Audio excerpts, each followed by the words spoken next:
बहुत ही दर्दनाक है और मासूम बच्चों को पढ़ते हुए उन पर छत गिर जाए और 7 बच्चों की मौत हो गई, लगभग 30 अभी बहुत इंजर्ड हैं। तो ये सरकार की पूरी तरह लापरवाही है। मुझे लगता है ये क्रिमिनल नेग्लिजेंस है। जांच कर दोषियों पर कार्रवाई करनी चाहिए। और मुझे बड़ा खेद है कि वहाँ के जो शिक्षा मंत्री हैं वो कहते कि पूर्ववर्ती जो सरकार थी कांग्रेस की उसने किया नहीं किया। 1.5 साल से आपकी सरकार है, डबल इंजन आपके पास है, पूरा सत्ता साधन है, फिर भी आप लोगों ने लापरवाही करी और कंप्लेन करने के बावजूद सही समय पर वहाँ पे आपने कदम नहीं उठाया। अब जिम्मेदारी संभालनी चाहिए और मुझे लगता है कि वहाँ की सरकार को निर्णायक कदम उठाने चाहिए। जो लोग जिम्मेदार हैं तुरंत प्रभाव से उनका त्यागपत्र लेना चाहिए और भविष्य में ऐसी घटना ना हो इसके लिए पूरे प्रदेश में ऑडिट होना चाहिए कि मानसून के बाद कहाँ बिल्डिंगों में कमी आई है या दोबारा ऐसी घटना हो सकती है, उसका ऑडिट कर कार्रवाई करनी चाहिए, बजाय इसके कि पिछली सरकार को दोष दिया जाए।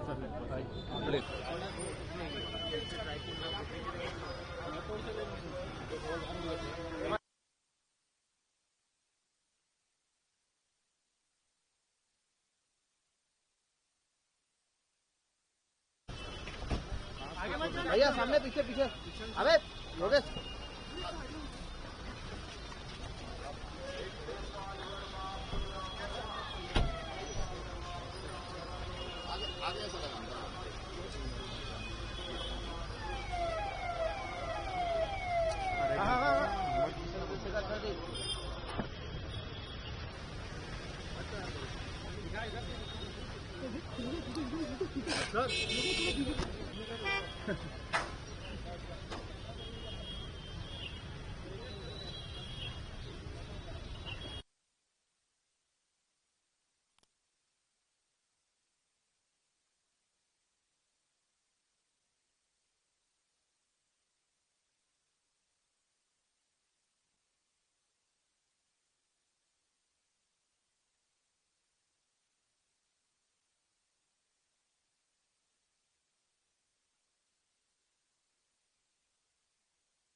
आज जैसा कि आप सब जानते हैं, कुछ दिन पहले छत्तीसगढ़ के पूर्व मुख्यमंत्री भूपेश बघेल जी के पुत्र को डिटेन किया गया था और आज उनसे मैंने मुलाकात करी है। हम सब लोग नेता प्रतिपक्ष चंद्रदास महंत जी, हमारे दोनों सचिव AICC के, हम मिलने गए थे। और सबसे महत्वपूर्ण बात यह है कि जिस बात को हम बार बार कह रहे हैं और अरसे से कह रहे हैं कि भारतीय जनता पार्टी और उनकी सरकार, चाहे वो प्रदेश की हो चाहे केंद्र की हो, लगातार और निरंतर रूप से अपने विरोधियों को डराने का, धमकाने का, भयभीत करने का काम कर रहे हैं। मैं स्पष्ट करना चाहता हूं, ये जो कार्रवाई करी है कांग्रेस के नेताओं के ऊपर, मुख्यमंत्री जी के परिवार के सदस्यों के ऊपर, ये कहीं ना कहीं इस बात को साबित करता है कि केंद्र की एजेंसियों का, प्रदेश की एजेंसियों का उपयोग सिर्फ और सिर्फ अपने विरोधियों की आवाज़ को दबाने के लिए किया जा रहा है। हम सबको पूरा भरोसा न्यायपालिका पर है और प्रोसेस के ऊपर है और जैसा भूपेश बघेल जी ने भी कहा, पूरा सहयोग वो लोग भी करेंगे। लेकिन जिस नियत से, जिस तरीके से बिना समन दिए, बिना वारंट दिए किसी को उठा लेना, मुकदमा दर्ज कर लेना और ED का, CBI का, इनकम टैक्स का लगातार भाजपा का विरोध करने वाले लोगों के ऊपर और खासकर कांग्रेस के नेताओं को टारगेट कर ये किया जा रहा है। जो भी प्रक्रिया है वो एक न्यायिक प्रक्रिया होगी, जांच पड़ताल होगी, उसके लिए हम सब खुले हैं। लेकिन लगातार, चाहे वो देवेंद्र यादव हों, चाहे वो कवासी लखमा जी हों, चाहे आज भूपेश जी के पुत्र हों, सब लोगों को कहीं ना कहीं उनकी छवि धूमिल करने के लिए किया जा रहा है। और जब ये लोग ED के माध्यम से सोनिया गांधी जी को, राहुल गांधी जी को, लगातार लोगों को आरोपी, अपराधी साबित करने की नाकाम कोशिश कर रहे हैं, अलग अलग राज्यों में कर रहे हैं और छत्तीसगढ़ में तो बिल्कुल साबित हो चुका है कि हर मोड़ पर एजेंसीज को उपयोग कर ये मुद्दों से बात को भटकाना चाहते हैं। करप्शन के खिलाफ, मिस गवर्नेंस के खिलाफ, लॉ एंड ऑर्डर के खिलाफ और एक तरफा जो उद्योगपतियों की जेब भरने का काम भाजपा करती आ रही 11 सालों से और यहाँ छत्तीसगढ़ में कर रही है, उसके खिलाफ जो भी आवाज़ उठाएगा उसको इस प्रकार का अंजाम भुगतना पड़ेगा, ये साबित करना चाहते हैं। लेकिन पूरी पार्टी, कांग्रेस का नेतृत्व और भूपेश बघेल जी भी, हम किसी से डरने वाले नहीं हैं। पूरी लड़ाई लड़ेंगे, पॉलिटिकल लड़ाई लड़ेंगे और जो प्रोसेस है, जो उन्होंने अब शुरुआत करी है केस वकीलों का, उसको न्यायालय पे पूरा भरोसा है, न्याय मिलेगा, सच सामने आएगा। कि मैं इतना कहना चाहता हूं कि हमारी पार्टी इस बात से अब बिल्कुल संतुष्ट है और समझ चुकी है कि पूरे देश में चाहे मोदी जी की सरकार हो, चाहे प्रदेश की सरकार हो, उनका ध्यान सिर्फ ये है कि कैसे अपने वैचारिक विरोधियों का मनोबल गिराया जाए, उन पर केस दागे जाएं, उनके छापे डाले जाएं, उनके चरित्र को धूमिल करने की कोशिश की जाए। और ऐसा पिछले 10 सालों में भाजपा के किसी नेता के ऊपर, एनडीए के किसी नेता के ऊपर कोई कार्रवाई, कोई छापा, कोई पूछताछ आज तक करी नहीं। सिर्फ अपने विरोधियों को भ्रष्ट साबित करने की कोशिश कर रहे हैं और हम लोग इसका संघर्ष पूरी तरह जारी रखेंगे। आज मैं लोगों से मिला हूँ, भूपेश जी के पुत्र से मिला हूँ, कवासी लखमा जी भी वहाँ थे और हमने उनको कहा कि आप अपनी कार्रवाई करते रहें।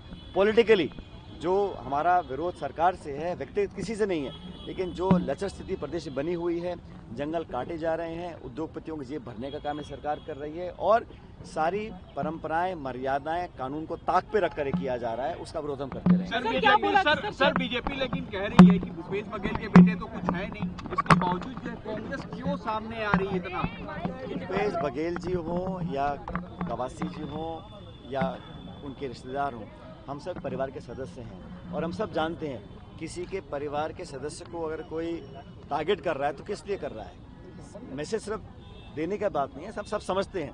लेकिन ये अगर कांग्रेस का जो नेतृत्व है, चाहे वो दिल्ली में हो चाहे छत्तीसगढ़ में हो, उनको टारगेट करने की कोशिश की जा रही है और ये आक्रमण और ये जो कार्रवाई करी है, ये इनके पुत्र को देखकर नहीं करी है, ये तो उनको टारगेट करने की कोशिश की जा रही है। और कांग्रेस के तमाम नेताओं को ये संदेश देने की कोशिश कर रहे हैं कि आप अगर आवाज बुलंद करोगे, आपका भी अंजाम यही होगा। और मैं बताना चाहता हूं इस प्रदेश का प्रभारी होने के नाते अखिल भारतीय कांग्रेस कमेटी की तरफ से कि हम सब लोग निडरता से, मजबूती से और पूरी ताकत के साथ दोगुना जोर लगा के लड़ाई लड़ते रहेंगे। तो ये दीपक बहन ने चिट्ठी लिखी है उपराष्ट्रपति, सर दीपक बहन ने चिट्ठी लिखी है उपराष्ट्रपति को लेकर, क्या कांग्रेस जो है बीजेपी को सपोर्ट कर रही है? जो प्रदेश अध्यक्ष जी ने कहना था वो खुद कह चुके हैं, इसके आगे मुझे कुछ नहीं कहना। नहीं तो आप लोगों का सपोर्ट, एआईसीसी का सपोर्ट है क्या?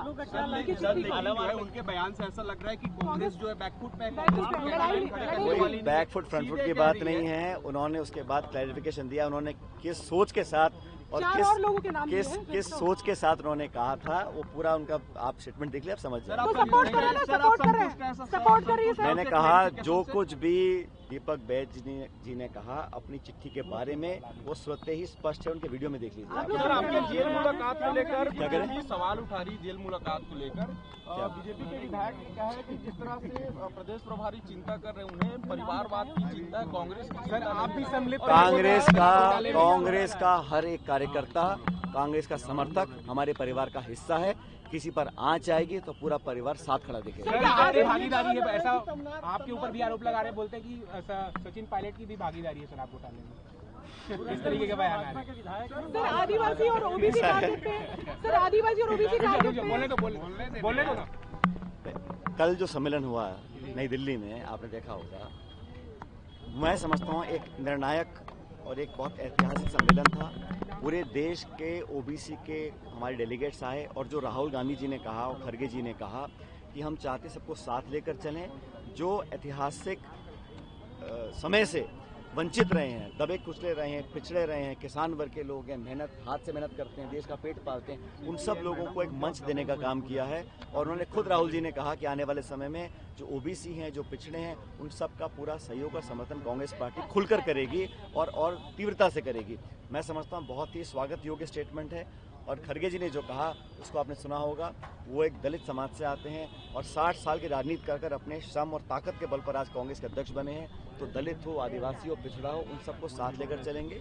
और हमें लगता है कि देश में बीजेपी ने, चाहे वो जातिगत जनगणना हो, चाहे महिला आरक्षण हो, सिर्फ लिप सर्विस करी है, घोषणा कर दी है। जैसे घोषणा करी थी कि हम 2 करोड़ रोजगार देंगे, किसान की आमदनी दुगनी करेंगे। आज 11 साल हो गए, ना तो 15 लाख खाते में आया, ना 2 करोड़ नौकरी मिली है और ना किसान की आमदनी दुगनी हुई है। इसी प्रकार उन्होंने जनगणना भी जो 27 में करेंगे, महिला आरक्षण का हाँ कर दिया है, लागू कब होगा किसी को पता ही नहीं है। तो इस प्रकार की बातें भाजपा बोलती आ रही है। तो खरगे ने बिल्कुल ठीक कहा, ये झूठे वादे करने वाली पार्टी है और झूठ के आधार पर सरकार में आए हैं। सर, चेतन और लखमा जी का कोई कंप्लेन की है जेल में कोई शिकायत? उनका थोड़ा लखमा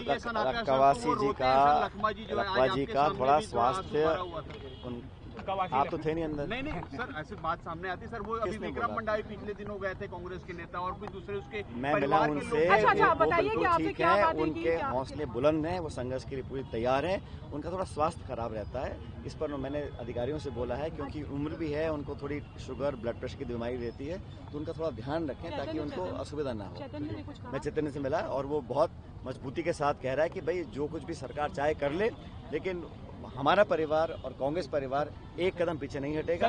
हम पूरा लड़ाई लड़ेंगे। ओबीसी और आदिवासी नेता टारगेट पे है कि आपको लगता है यहाँ पे छत्तीसगढ़ के बड़े कांग्रेस के? आप आंकड़ा उठा के देख लीजिए ना, किनको टारगेट कर रहे हैं। टारगेट उन्हीं को कर रहे हैं जो ऊंची आवाज में बोलते हैं, और ये बात सच है। चाहे लखमा जी हों, चाहे देवेंद्र हो, चाहे आज बघेल जी का परिवार हो, जानबूझ के दलित पिछड़े आदिवासियों को कहीं ना कहीं वो सहम जाएं और इतनी हिम्मत ना करें कि भाजपा के सामने जोर से बोल सकें। ये कोशिश बीजेपी कर रही है।